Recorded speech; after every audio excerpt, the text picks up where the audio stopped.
Hello, welcome back to my channel Alfina an aesthetic lifestyle. അപ്പോൾ ഇന്ന് നമ്മൾ വന്നിരിക്കുന്നത് പുതിയൊരു അപ്ഡേറ്റുമായിട്ടാണ്. നിങ്ങൾ ഗൂഗിൾ ഓപ്പൺ ചെയ്തതിന് ശേഷം SPMA 2025 എന്ന് സെർച്ച് ചെയ്യുക കേട്ടോ. അപ്പോൾ നിങ്ങൾക്ക് സെൽഫ് ഫിനാൻസിങ് പാരാമെഡിക്കൽ മാനേജ്മെന്റ് അസോസിയേഷന്റെ ആപ്ലിക്കേഷൻസ് സ്റ്റാർട്ട് ചെയ്തിട്ടുണ്ട്. ഇത് LBSന്റെ അല്ല, നമ്മൾ PNC MAC AMC FSI ഒക്കെ അപ്ലൈ ചെയ്തിട്ടില്ലേ, അതുപോലെ പാരാമെഡിക്കലിൻ്റെതാണ് SPMA എന്ന് പറയുന്നത്. കുറച്ച് കുട്ടികൾക്ക് അറിയില്ലായിരിക്കും, അതുകൊണ്ടാണ് ഞാനത് എക്സ്ട്രാ ആയിട്ട് പറഞ്ഞു തന്നിട്ടുള്ളത്.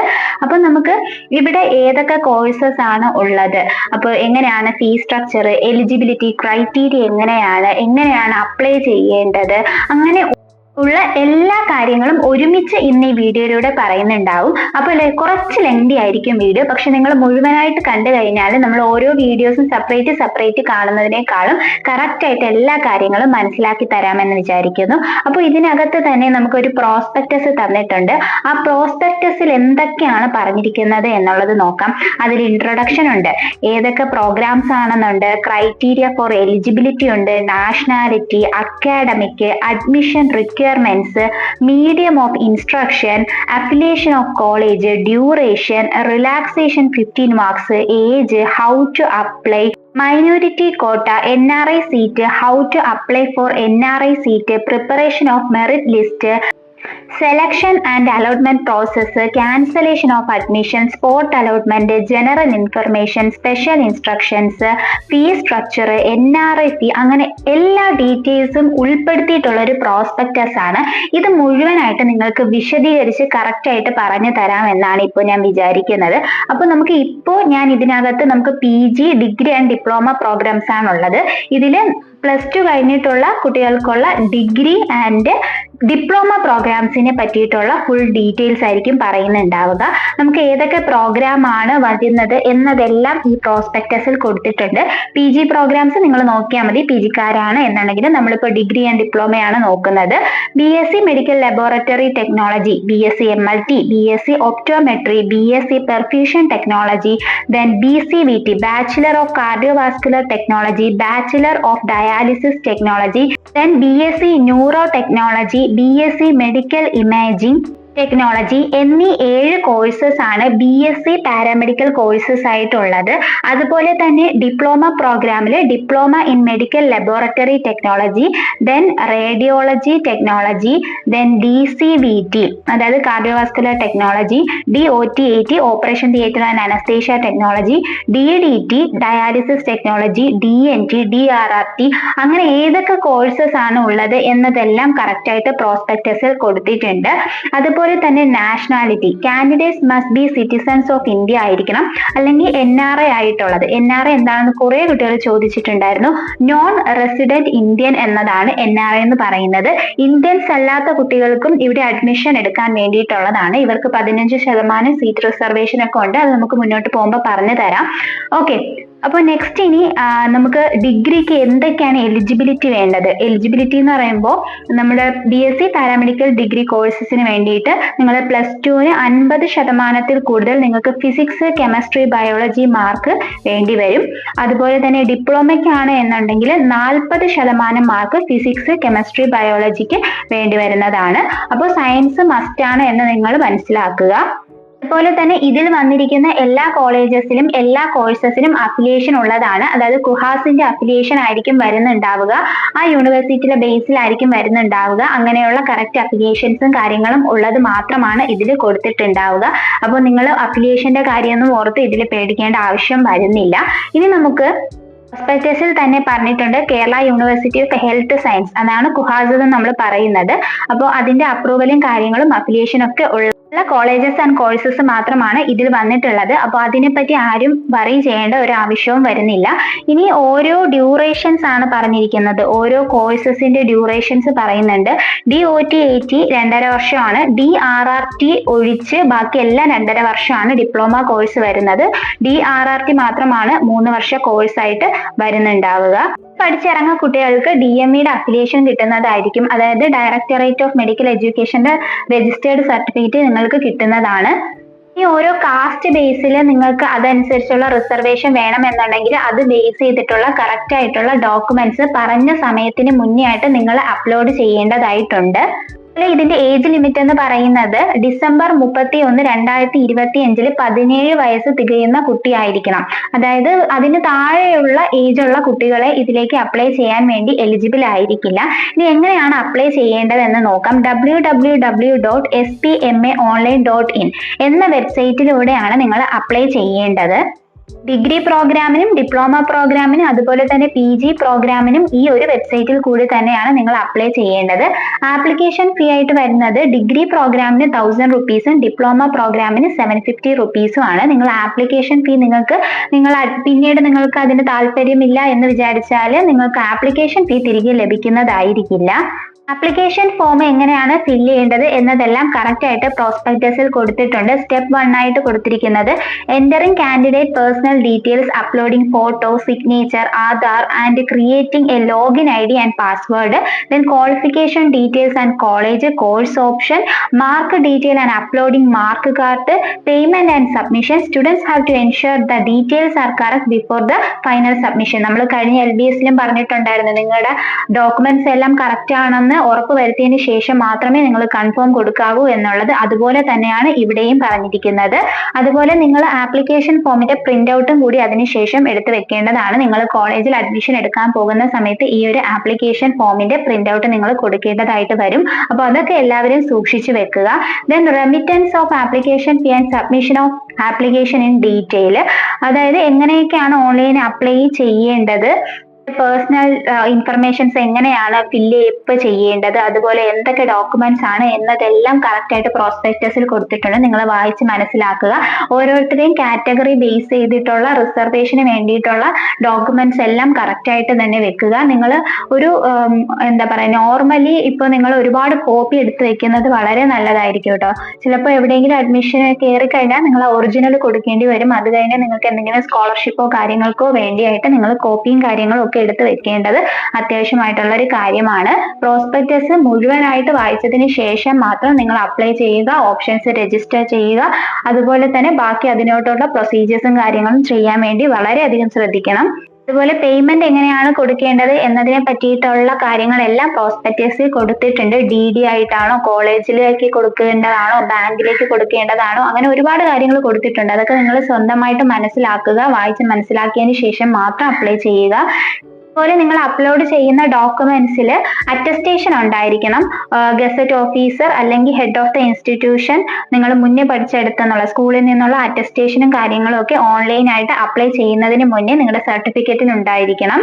അതായത് നിങ്ങളുടെ ഒറിജിനലിലല്ല, നിങ്ങളുടെ കോപ്പിയിൽ. അത് നിങ്ങൾ അപ്ലൈ ചെയ്യാൻ പോകുമ്പോൾ എന്തൊക്കെയാണ് വേണ്ടത് എന്നത് നിങ്ങളിപ്പോൾ കഫേയിലാണ് പോയി അപ്ലൈ ചെയ്യുന്നത് എന്നുണ്ടെങ്കിൽ അവർ കറക്റ്റ് ആയിട്ട് നിങ്ങൾക്ക് പറഞ്ഞു തരുന്നതായിരിക്കും. ഓരോ ഇൻസ്റ്റിറ്റ്യൂഷനിലും മൈനോറിറ്റി കോട്ട ഉണ്ടായിരിക്കുന്നതാണ്. അവിടെ റിസർവേഷൻ ഉള്ള കുട്ടികൾക്ക് 15% സീറ്റ് റിസർവേഷൻ ഉണ്ട്. അതുപോലെ തന്നെ NRI സീറ്റിന് വേണ്ടിയിട്ടും 15% റിസർവേഷൻ ഉണ്ട്. NRI സീറ്റിന് വേണ്ടിയിട്ട് നിങ്ങൾ അപ്ലൈ ചെയ്യേണ്ട ഡോക്യുമെന്റ്സ് എന്തൊക്കെയാണ് എന്നുള്ളത് പ്രോസ്പെക്ടസിൽ വളരെ വ്യക്തമായിട്ട് കൊടുത്തിട്ടുണ്ട്. Sponsorship certificate in the stamp paper and declaration of the sponsor, employment certificate of the sponsor, then valid passport copy of the sponsor with embassy certificate, then consultant green card, then documents, OCI documents of their respective sponsors in case of non-submission of embassy certificate, the endorsement in the passport of the sponsor. അങ്ങനെ എന്തൊക്കെയാണ് വേണ്ടത് എന്നതെല്ലാം പ്രോസ്പെക്ടസിൽ കൊടുത്തിട്ടുണ്ട്. നിങ്ങൾ വായിച്ചു നോക്കുക. അതോടൊപ്പം തന്നെ അതെല്ലാം റെഡിയാക്കി വെക്കുക. NRI സീറ്റിന് വേണ്ടിയിട്ട് ഓപ്ഷൻ രജിസ്റ്റർ ചെയ്യുമ്പോൾ കുട്ടികൾ ശ്രദ്ധിക്കേണ്ട ഒരു കാര്യം, NRI സീറ്റ് ഉള്ള കോളേജസ് മാത്രം നിങ്ങൾ ഓപ്ഷൻസിൽ വെക്കുക. അതുപോലെ ഇനി ബാക്കിയുള്ള കുട്ടികൾക്ക് ചോദിക്കാം, NRI സീറ്റ് റിസർവേഷനും കാര്യങ്ങളൊന്നും ഇല്ല, അങ്ങനെയുള്ള കോളേജസിൽ നിങ്ങൾക്ക് വെക്കാമോ എന്നുള്ളത്. നിങ്ങൾ വെച്ച് കഴിഞ്ഞാൽ നിങ്ങൾക്ക് അഡ്മിഷൻ അവിടെ NRI സീറ്റ് ബേസിൽ കിട്ടുവാണ് എന്നുണ്ടെങ്കിൽ നിങ്ങൾ അഡ്മിഷൻ എടുക്കുന്ന സമയത്ത് ആ ഡോക്യുമെന്റ്സ് അപ്ലോഡ് ചെയ്യേണ്ടി വരും. അതായത് കോളേജസിലേക്ക് ആ ഡോക്യുമെന്റ്സ് കൊടുക്കേണ്ടതായിട്ട് വരും. അപ്പോൾ നിങ്ങൾക്ക് NRI റിസർവേഷൻ ഇല്ലാത്ത കുട്ടികൾ അത് അപ്ലൈ ചെയ്ത് കഴിഞ്ഞാൽ നിങ്ങളുടെ അഡ്മിഷൻ അവിടെ റിജക്റ്റ് ആയി പോവാണ് ചെയ്യുന്നത്. അതുപോലെ തന്നെ NRI സ്റ്റുഡൻസ് ഇല്ലാത്ത പക്ഷം അവിടെ ഒരു സീറ്റ് വേക്കൻസി വന്നാൽ അത് മാനേജ്മെന്റ് സീറ്റ് ആയിട്ട് കിട്ടുന്നതായിരിക്കും. ബാക്കി കുട്ടികൾക്ക് അതിലോട്ട് പ്രയോറിറ്റി ഉണ്ടായിരിക്കുന്നതുമാണ്. നിങ്ങൾക്ക് അഡ്മിഷൻ ക്യാൻസൽ ചെയ്യണം എന്നുണ്ടെങ്കിൽ നിങ്ങൾ അഡ്മിഷൻ എടുക്കുമ്പോൾ എന്തായാലും ഫീ പേയ്മെന്റ് ചെയ്തിട്ടുണ്ടാവും. ആ ഫീ നിങ്ങൾക്ക് തിരിച്ച് കിട്ടുകയില്ല. അതുപോലെ തന്നെ നിങ്ങളുടെ അഡ്മിഷൻ നിങ്ങൾ റിജക്റ്റ് ആവണമെങ്കിൽ നിങ്ങൾ ഫുൾ ഫീസ്, നിങ്ങൾ ഇറങ്ങേണ്ട വരെയുള്ള ഫുൾ ഫീസ് അങ്ങോട്ടേക്ക് കൊടുത്തതിന് ശേഷം മാത്രമേ നിങ്ങളുടെ ഒറിജിനൽ സർട്ടിഫിക്കറ്റും കാര്യങ്ങളും ഒക്കെ തിരികെ കിട്ടുകയും ഉള്ളൂ. അതുകൊണ്ട് ഏത് കോളേജിൽ ഏത് കോഴ്സ് എടുക്കണം എന്നുള്ള ഒരു പ്രയോറിറ്റൈസേഷൻ നിങ്ങൾക്ക് സ്വയം ഉണ്ടായിരിക്കുന്നതായിരിക്കും നല്ലത്. അതുപോലെ അപ്ലൈ ചെയ്യാൻ വേണ്ടിയിട്ട് നിങ്ങൾക്ക് യൂസ് ചെയ്യേണ്ട documents 10th and 12th certificate, pass certificate, അതുപോലെ ഡിഗ്രി പഠിച്ചിട്ടുള്ള കുട്ടികളാണെങ്കിൽ അവരുടെ സർട്ടിഫിക്കറ്റും വെക്കാവുന്നതാണ്. Birth certificate, income certificate, caste certificate, അങ്ങനെ എന്തൊക്കെ സർട്ടിഫിക്കറ്റ് ആണ് വേണ്ടത് എന്നതെല്ലാം നമ്മുടെ പ്രോസ്പെക്ടസിൽ കൊടുത്തിട്ടുണ്ട്. നിങ്ങളുടെ കാറ്റഗറി ബേസ് ചെയ്ത് ആ സർട്ടിഫിക്കറ്റും ഡോക്യുമെന്റ്സും കാര്യങ്ങളും എല്ലാം റെഡിയാക്കി വെക്കുക. നിങ്ങളുടെ ഒറിജിനൽ ഡോക്യുമെന്റ്സിന്റെ കോപ്പീസ് കൂടുതലായിട്ട് എടുത്ത് വെക്കാനും കൂടി നിങ്ങളൊന്ന് ശ്രദ്ധിക്കുക. അത് അറ്റസ്റ്റ് ചെയ്തും കൂടി വെക്കാൻ ശ്രദ്ധിക്കുക. അതുപോലെ അഡ്മിഷൻ എല്ലാം കഴിഞ്ഞ് സീറ്റ് വേക്കൻസി ഉണ്ട് എന്നുണ്ടെങ്കിലാണ് സ്പോട്ട് അലോട്ട്മെന്റ് നടത്തുന്നത്. അപ്പോൾ സീറ്റ് വേക്കൻസി ഇല്ല എന്നുണ്ടെങ്കിൽ സ്പോട്ട് അലോട്ട്മെന്റ് ഉണ്ടാവില്ല. അതുപോലെ തന്നെ 4 വർഷത്തെയും ഓരോ ഡിഗ്രി ആൻഡ് ഡിപ്ലോമ കോഴ്സസിന്റെ ഫീ സ്ട്രക്ചറും പ്രോസ്പെക്ടസിൽ തന്നെ ഉണ്ട്. അപ്പൊ നിങ്ങൾ അതിന് വേണ്ടിയിട്ട് ഓരോ കോളേജിൽ വിളിച്ച് അന്വേഷിക്കേണ്ട ആവശ്യങ്ങളൊന്നും വരുന്നില്ല. ട്യൂഷൻ ഫീ എത്രയാണ്, സ്പെഷ്യൽ ഫീ എത്രയാണ് എന്നതെല്ലാം കറക്റ്റ് ആയിട്ട് കൊടുത്തിട്ടുണ്ട്. പക്ഷെ ഇതിലൊരു ഡിഫറൻസ് ഉള്ളതെന്ന് പറയുന്നത് BSc MLT, BSc optometry, BCVT and BSc perfusion technology, ഇത്രയും കോഴ്സസിന് കോഷൻ ഡിപ്പോസിറ്റ് ആയിട്ട് വരുന്നത് 5000 rupees ആണ്. എന്നാൽ BSc neuro technology, BSc dialysis technology എന്നീ കോഴ്സസിന് വരുന്നത് 10,000 rupees ആണ്. ഇങ്ങനെ കോഷൻ ഡിപ്പോസിറ്റിൽ ചെറിയൊരു വേരിയേഷൻ ഉണ്ട്. അതുപോലെ തന്നെ ഈ കോഷൻ ഡിപ്പോസിറ്റ് നിങ്ങൾ പഠിച്ചിറങ്ങി കഴിഞ്ഞാൽ നിങ്ങൾക്ക് തിരിച്ചു കിട്ടുന്നതുമായിരിക്കും. അപ്പോൾ നിങ്ങൾ ഏതൊക്കെയും അഡ്മിഷൻ എടുക്കണം എന്ന് ഉറപ്പിച്ചിട്ടുണ്ട് എന്നുണ്ടെങ്കിൽ ഈ ഫീസ് അനുസരിച്ച് നിങ്ങൾ ഫീയും കാര്യങ്ങളും ഒക്കെ റെഡിയാക്കി വെക്കുക. അവർ പറയുന്ന സമയത്ത് നിങ്ങൾ ഫീ അടച്ചില്ല എന്നുണ്ടെങ്കിൽ നിങ്ങളുടെ അഡ്മിഷൻ അവിടെ ലാപ്സ് ആയി പോകുന്നതായിരിക്കും. അതുപോലെ നെക്സ്റ്റ് കാൻഡിഡേറ്റിനെ അവർ ഉടനെ തന്നെ എടുക്കുന്നതുമായിരിക്കും. അതുപോലെ BSc MLTക്ക് NRI സീറ്റിന് വരുന്ന ട്യൂഷൻ ഫീ കൊടുത്തിട്ടുണ്ട്. ഇവിടെ US ഡോളറിൽ 2205 ആയിട്ടാണ് പെർ ഇയർ കൊടുത്തിരിക്കുന്നത്. ഒരു US ഡോളർ എന്ന് പറയുന്നത് 89 point something ആണ്. അത് വെച്ചിട്ട് നിങ്ങൾ കാൽക്കുലേറ്റ് ചെയ്ത് നോക്കുക.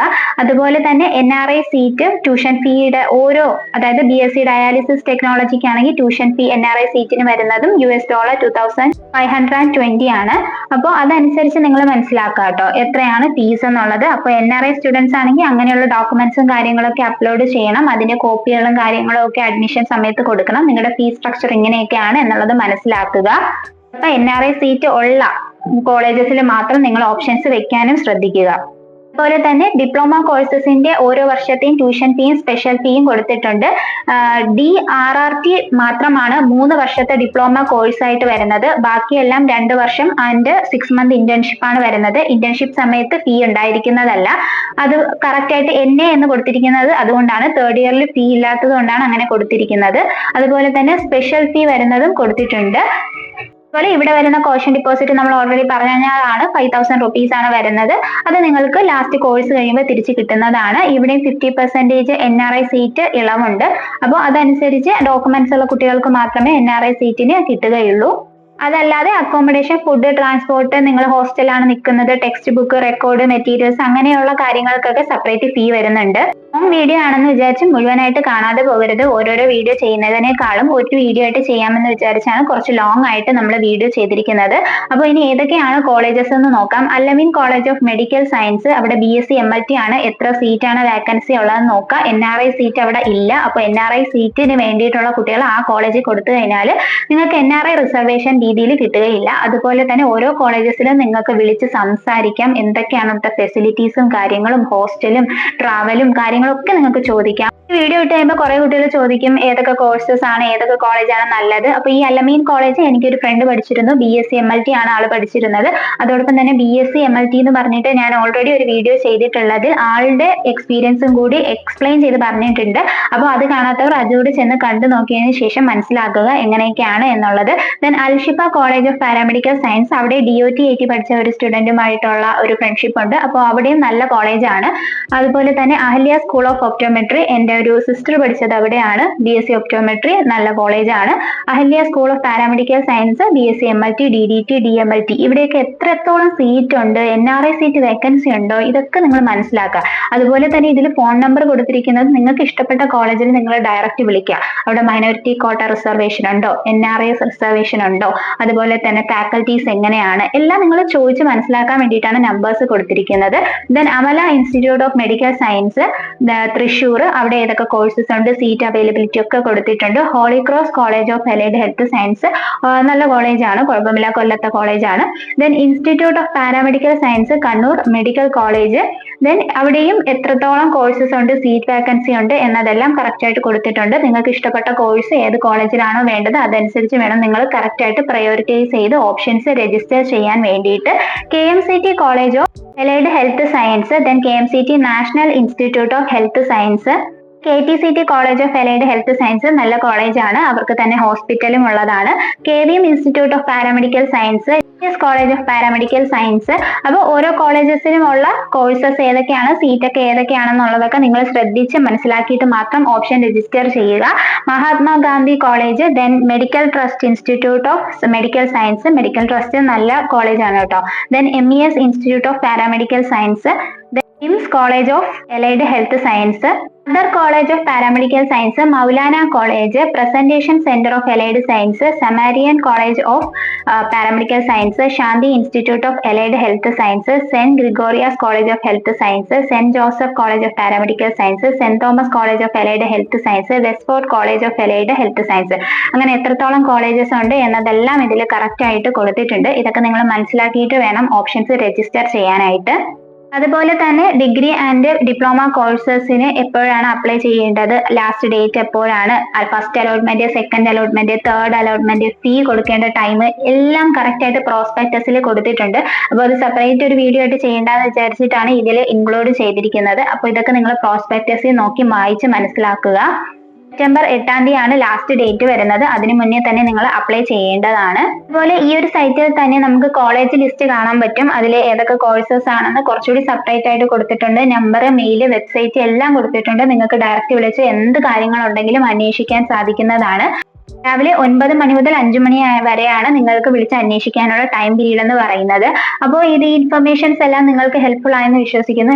ഹെൽപ്ഫുൾ ആയിട്ടുണ്ടെങ്കിൽ നിങ്ങൾ ലൈക്ക് ചെയ്യുക, വീഡിയോ ഒന്ന് ഹൈപ്പ് ചെയ്യുക, അതോടൊപ്പം തന്നെ നിങ്ങളുടെ ഫ്രണ്ട്സിലേക്ക് ഇതൊന്ന് ഷെയർ ചെയ്ത് കൊടുക്കുക. അപ്പോൾ നെക്സ്റ്റ് വീഡിയോ ആയിട്ട് നമുക്ക് ഉടനെ തന്നെ കാണാം. അതുവരേക്കും ഓക്കെ, ബൈ, താങ്ക് യു.